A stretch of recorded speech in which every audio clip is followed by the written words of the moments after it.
Hi friends, ഇന്ന് എങ്ങോട്ടാണ് കറക്കമെന്ന് വെച്ചാൽ ഇന്ന് കൊല്ലം വരെ ഒന്ന് പോകാമെന്നും പറഞ്ഞ് ഇറങ്ങിയതാണ് കേട്ടോ.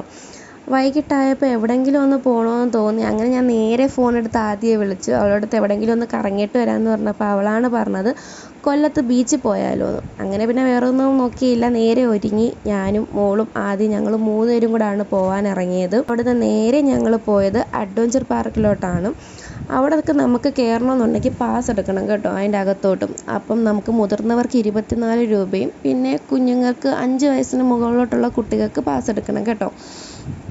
ഈ പടി ഇറങ്ങി നമ്മൾ ചെന്ന് നിൽക്കുന്നത് നമ്മളൊരു കായലിൻ്റെ തീരത്താണ് കേട്ടോ. അവിടെ ബോട്ടിംഗ് സൗകര്യങ്ങളൊക്കെ ലഭ്യമാണ്. പിന്നെ അവിടുന്ന് നമ്മൾ വലത്തോട്ട് കയറിയാൽ പിള്ളേർക്ക് കളിക്കാൻ പറ്റിയ ഒരു അടിപൊളി ചിൽഡ്രൻസ് പാർക്കാണ്. പണ്ടത്തേക്കാട്ട് കൂടുതൽ ഐറ്റംസൊക്കെ ഇവിടെ വന്നിട്ടുണ്ട് കേട്ടോ. പണ്ട് ഈ പിള്ളേർ ഇങ്ങനെ ബോട്ടിൽ പോകുന്ന സംഭവങ്ങളൊന്നും, വെള്ളത്തിൽ കളിക്കുന്ന കാര്യങ്ങളൊന്നും ഇല്ലായിരുന്നു. അതൊക്കെ ഇപ്പോൾ വന്നതാണ് കേട്ടോ. വന്ന പാടെ അവളെല്ലാത്തിലും കയറി ഇറങ്ങി നടന്നു. പിന്നെ കുറേ നേരം അവിടെ കാഴ്ചകൾ കണ്ട് നടക്കി ഐസ്ക്രീം കുടിക്കുകയൊക്കെ ചെയ്ത് കുറേ നേരം അതിൻ്റെ അകത്ത് നിന്ന് കഴിഞ്ഞിട്ട് ഞങ്ങൾ നേരെ ബീച്ചിലോട്ടാണ് പോയത് കേട്ടോ. കൊല്ലം ബീച്ചിൽ നല്ല തിരക്കുണ്ടായിരുന്നു. കാരണം ഈവനിങ് ആയതുകൊണ്ട് എല്ലാവരും ഉണ്ടായിരുന്നു. ഒത്തിരി നല്ല റോഡിലും ഭയങ്കര തിരക്കായിരുന്നു. ഒരു 6 മണി 6:30 ആവാറായപ്പോഴത്തേക്ക് ഞങ്ങൾ അവിടുന്ന് തിരിച്ചു കേട്ടോ. സന്ധ്യ ആയപ്പോഴത്തേക്ക് തിരിച്ചു.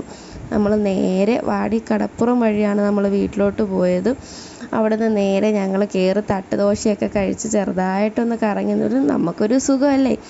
പിന്നെ അവിടുന്ന് നേരെ കടന്ന് പിന്നെ നമ്മൾ നീണ്ടകര പാലമൊക്കെ കയറി. റോഡിലും നല്ല റോഡ് പണിയും കൂടെ നടക്കുന്നുണ്ട്. ഹൈവേ കൂടെ പോകാൻ വേണ്ടി ഭയങ്കര ബുദ്ധിമുട്ടുള്ളൊരു കാര്യം തന്നെയാണ്. പൊടിയും കട്ടറും മൊത്തം കുഴിച്ച് വാരി ഇട്ടേക്കുന്നതുകൊണ്ട് ഭയങ്കര ബുദ്ധിമുട്ടാണ് പോകാൻ കേട്ടോ അതുവഴി. പിന്നെ ഞങ്ങൾ ഒരു 8 മണിയൊക്കെ ആവാറായപ്പോഴത്തേക്ക് ഞങ്ങൾ വീട്ടിലെത്തി.